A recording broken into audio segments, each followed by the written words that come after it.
لبنانی مزاحمتی تنظیم حزب اللہ نے اسرائیل کا جدید ڈرون مار گرایا، جنگی طیارے کو بھی نشانہ بنا دیا۔ ترجمان حزب اللہ کے مطابق اسرائیل کے خلاف تازہ کارروائیوں میں رابہ کے علاقے میں نئے اسرائیلی فوجی یونٹ پر میزائلوں سے حملہ کیا گیا۔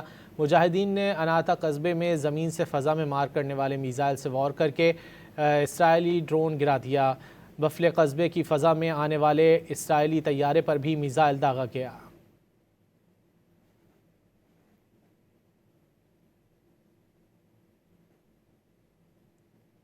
لبنانی مزاحمتی تنظیم حزب اللہ نے اسرائیل کا جدید ڈرون مار گرایا، جنگی طیارے کو بھی نشانہ بنا دیا۔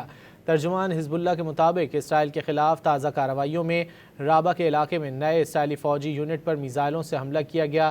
مجاہدین نے اناتا قصبے میں زمین سے فضا میں مار کرنے والے میزائل سے وار کر کے اسرائیلی ڈرون گرا دیا۔ بفلے قصبے کی فضا میں آنے والے اسرائیلی طیارے پر بھی میزائل داغا گیا۔